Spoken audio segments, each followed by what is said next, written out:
The gang stalking, psychic attacks, and narcissism are just individual legs of the greater body that is the spiritual war. In part 1, they blinded my third eye to try to keep me in the dark about the other legs of their coordinated attack. In this part, 2 succubuses and Satan summoned me to try and make a deal. So stay tuned for this gruesome affair, the journey to overcome and the ascent of Portland Thomas. The gang stalking, psychic attacks, and narcissism all failed. Now I see it all. Part 2 of the 4-part series, 2 succubuses and Satan summoned me to try and make a deal. Finding yourself in the talons of an owl in the shadows of the forest moonlight, it's a gruesome affair.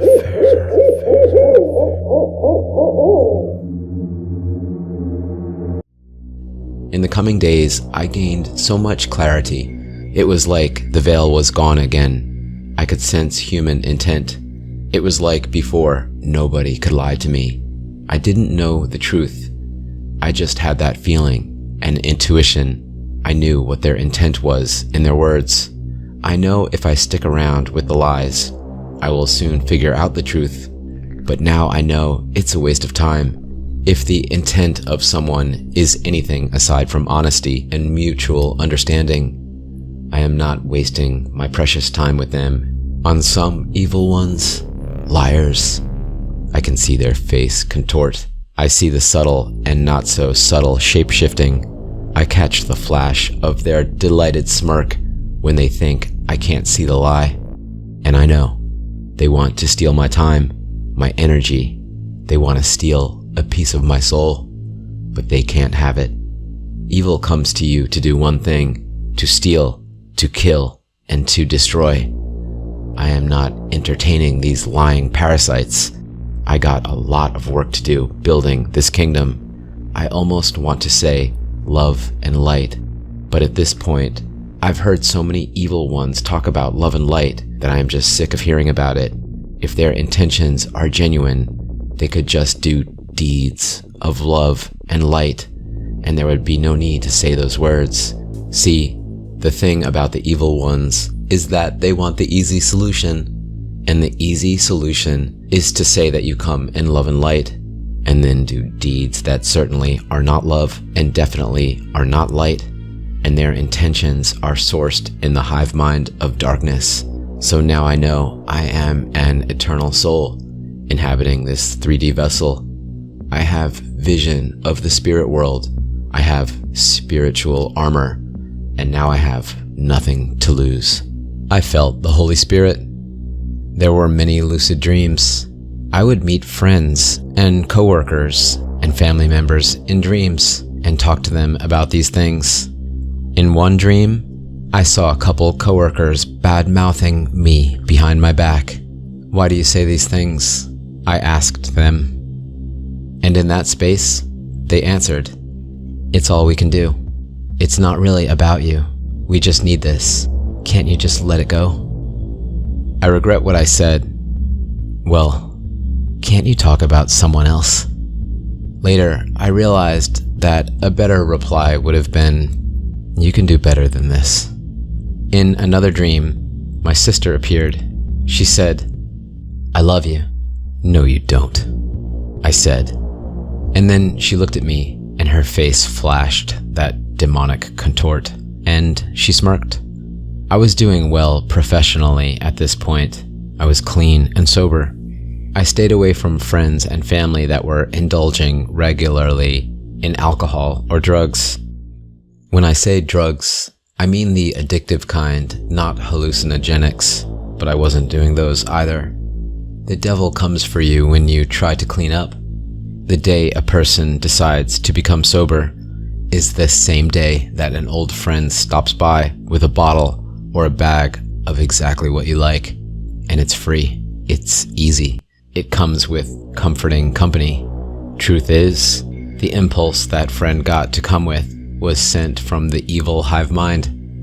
They are always watching, and they do not want you walking through that valley of the shadow of death and becoming strong, confident, focused, and sober-minded. No. They want you weak, fat, and in a confused brain fog. It takes strength to tell that friend bringing you that stuff, "Hey man, it's good to see you, but I have plans tonight," and kindly say goodbye. That friend is like the trucker hitchhiker.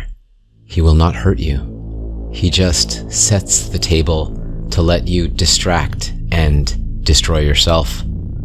Goodbye to these so-called friends, and goodbye to the narcissist who shape-shifts and is a chameleon customized to be perfect for you. Goodbye to the perfect, implacable lover. Goodbye to the gang stalkers and Agent Smiths, in disguise or not. I'd been summoned many times by angels and dark ones. The evil mind hierarchy will send its devil minions to you, to me. But in this summoning, I would meet the man himself. I suddenly got that heavy feeling. It was late on a weekday while home. I was walking down the hallway towards my bedroom to lay down. I felt so tired and so heavy. I was warm enough, so I just laid on the hallway floor. As soon as my body relaxed on that wood floor, I fell asleep and awoke in a lucid dream in a big dome-shaped space. There were 2 succubuses there to greet me. They were giving me all their attention and looking me up and down like I was something delicious they wished to devour. Each succubus was beautiful, but in an evil way, with black lipstick, dark eyeliner accentuating their physical beauty. They were as sexy as evil succubuses could be. They were, at most, half-clothed, and they had delicious, seductive assets to show, and they did show them, and it was tantalizing. One reached her arm out to touch the side of my upper arm. She giggled a little bit and sent me a message. "I think you're so hot," she said. No, she didn't say it. She sent the message like psychically and instantly. The dome was furnished with a desk and many sofas and a round bed like something you'd find in a honeymoon suite. The materials were quality and plush. There was satin and soft velour, and the colors were mostly black and burgundy. The desk was quality wood, like mahogany, and it had some personal items on it. The best way that I can describe this place is it was like a plush place for high level in the hierarchy, sinister acts to take place. I was unsure what was going to happen here, and then I saw a man standing across the dome by the desk. The man was Satan himself. He looked at me directly and sent an instant psychic message. "You know you will burn." The message came, and his lips did not move. The message came telepathically.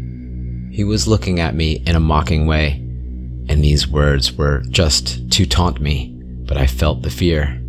That's what fear is. You feel the fear, but you keep going or you do not back down. He had that belittling, sneering smirk. In this realm, it was like you couldn't hide your thoughts, and you could send and receive messages just by thinking, and there was no need to speak words into the air. "Do you want to know how I win?" Satan said in an almost endearing way, as if he was warming up and moving closer to me. "You're not going to win," I thought, and I meant it. All this glamour and showmanship and this big plush luxurious pleasure dome isn't fooling me. This is hell. I've been here before, and I know the pleasure is just not worth the price. "You see, this is how we communicate," Satan thought, and I received the message as though he had spoken it. "You can't hide your thoughts," he continued. "I know you like my friends," and he tilted his head towards the 2 succubuses. "I will have you, Portland. Do you know how?" The message came. No, I thought. That's the thing. I really didn't think that. I know Satan will not have me, but it was a framed question, like a salesman who starts telling you how he will deliver his product. He is assuming the sale. One price I will never pay is my soul. You can tempt me. You can torture me. You can bore me. But my soul is working for the winning team, the team of angels that stayed in heaven. This is how I win. Alcohol, drugs, and pleasure. Satan sent the message. No. And I am not scared of you at all, I thought, sending the message calmly back to him. When I thought that, I felt strong. I felt protected, and that Satan has nothing on me. I will say no to these succubuses, no to the chemicals and drugs, and no to his offerings. And then he looked at me in a mocking disgust. You're not scared at all, you disgusting waste of time, he thought. He sneered and smiled and stood tall, and the energy in me just vanished. All my feelings of strength were just gone. I struggled to just keep on standing up. I couldn't hold my face strong, and my being was overwhelmed in a wave of fear and absolute terror. You're going to quit this pathetic act and come to me. Only I can give you what you want. I can manifest your wildest dreams in a snap, he thought, and held his hand up and made a snap. Without me, you are just a cattle herded on a grand slave plantation. And he laughed. He was mocking me in a most disrespectful way, but I didn't care. I just wanted the fear to stop. In that moment, I realized where my strength comes from. Jesus Christ. And I tried to think of his name and send it to Satan, but I couldn't say it. It was like I couldn't remember his name. The memories were faded, and my thought circuitry was not working correctly. Satan tilted his head towards me, with his eyes glowing, and sent me these words. That is not how we communicate here. My whole body was almost paralyzed, and the fear was rushing through me. It was like I was falling in darkness and waiting for the ground to hit. I didn't know when it would happen. I felt bites all over my skin. My neck was tight like I was being choked, and I was struggling just to gasp at the air. I tried to use what breath I had to utter the words. I tried to move my physical lips. Satan. I was disgusted that I couldn't say it, so I just closed my eyes. I didn't want to see what was happening. I raised my arms like a Christ figure and tried hard not to be fearful, or at least tried hard not to show my fear. Who do you think you are with your arms up like that? You are making a fool of yourself, you dumbass. I received the message telepathically, even though my eyes were closed. He had an absolutely sneering, condescending, and mocking, haughty tone. You're such a dumbass. You can go back and be with your people, he added. And then I heard him sneering and laughing uproariously like when a narcissist delights in another's pain. At that moment, there was some kind of explosion. I don't know what it was because I did not see it, but the sound wave and the pressure wave hit me hard. And then I woke up exactly where I had laid down on the hallway floor in my house. My body temperature was high and I was sweaty. I felt exhausted and confused. The experience was so real, and now I am just back here in my home. It was all so confusing because Satan told me directly how he plans to win. With that, it was like he was trying to help me by revealing his playbook. I knew there was something about this. It really is a spiritual battle. And I just met with the leadership of the opposition and was offered a deal. I did not accept the offer. I said no. And now I am back in the 3D physical world, laying on this floor exhausted, achy all over my body, and just confused and sorting through my thoughts. A surprising feeling I had was that part of me felt really good. Part of me simply appreciated the simple beauty of just waking up on this floor in my own house and being alive and in the midst of common and mundane life. Part of me felt good that I had defiantly looked in the eyes of the opposition's leadership and said, "I do not accept your offer." I had some confusing feelings about the whole experience. One was that I was trying to figure out why Satan had told me exactly how he controls me. I wrote it off as some kind of karma deal, like predictive programming when they tell you what they are going to do, so that they reduce the karma recoil back on themselves for the consequences of their transgressions. In this case, Satan saying that he controls me with alcohol, drugs, and pleasure made me commit even harder into staying clean and sober. I wanted to clean my eyes and soul, so I pulled a copy of the book and read the lines from 1 Peter 5. Be sober-minded, be watchful. Your adversary, the devil, prowls around like a roaring lion, seeking someone to devour. These words hit really hard, and it felt so true at that moment. Actually, it just keeps on feeling really true in every moment. That week, some strange things started happening in the neighborhood. A red Subaru that I see too often for it to make sense seemed to frequently be waiting on the street in front of my property.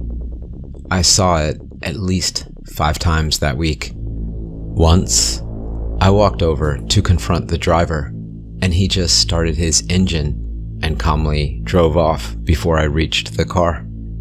One warm night, I was relaxing in the backyard. There was a strange green flickering light in the area beyond my backyard. I wrote it off as a defective mood lamp or something from a neighbor's house.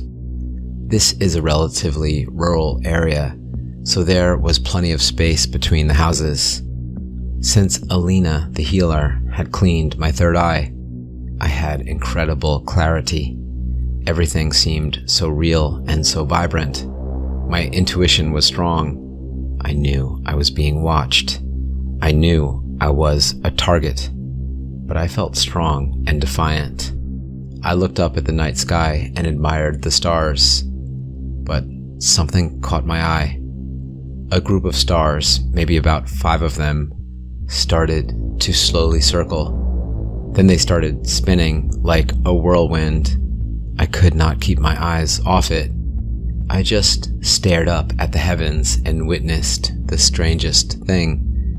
I didn't know if I was seeing something real or imaginary, or some combination of it all from different dimensions. The area where the stars were making that spinning motion flashed brightly in the sky. The air suddenly got cold, and I felt a freezing wind.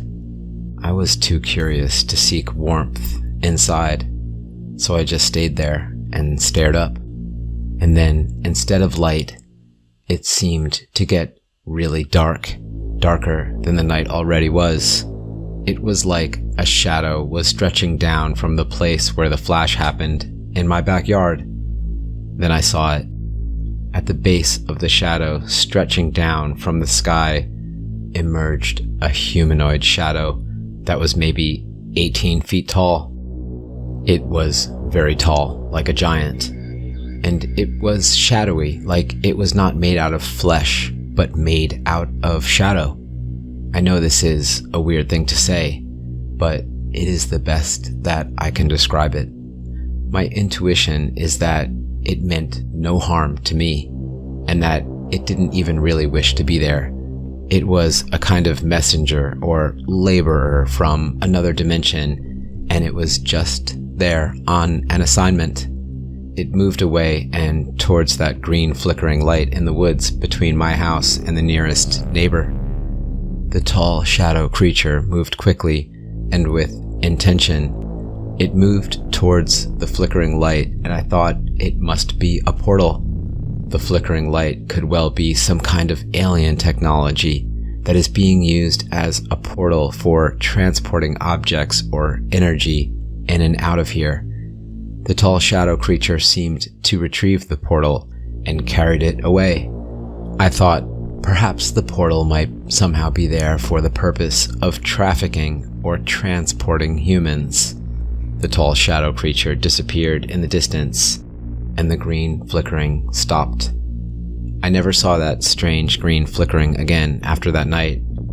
I know this is a strange part of the story, but I think it might somehow have some relevance.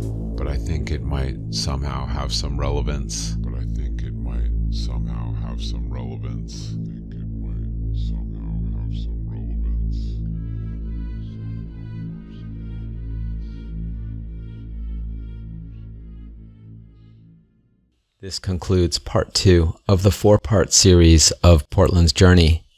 Part 2 was a trip to hell, maybe a place some of us know a little bit too well, but we've walked away from that place now. Still, things just keep on being crazy, but we are ready for it, and we have conquered our fear. No fear. In part 3, Portland gets a girlfriend, and things just get weirder and weirder, until he finally asks her outright, "Are you a demon?" So be sure to scratch on that like, and scratch on that subscribe, and scratch on that top bell option with all notifications. There are 2 parts to go in this 4-part series. It's been awesome having you visit for this horrible tale. Dusk is a time of transition. It's an owl's wake-up call. As the shadows grow longer and darkness takes over, the only thing to fear is fear itself. You can also catch Smoking Owl Tales on TikTok, Instagram, as well as podcasts, including Anchor, Spotify, and Apple. There are several mind-blowing collaboration stories in the works right now. If you feel the call, give a rip at the subscribe button and scratch at the comments. Stay longer now, or catch you on another night very soon, because the story goes on and on and on and on.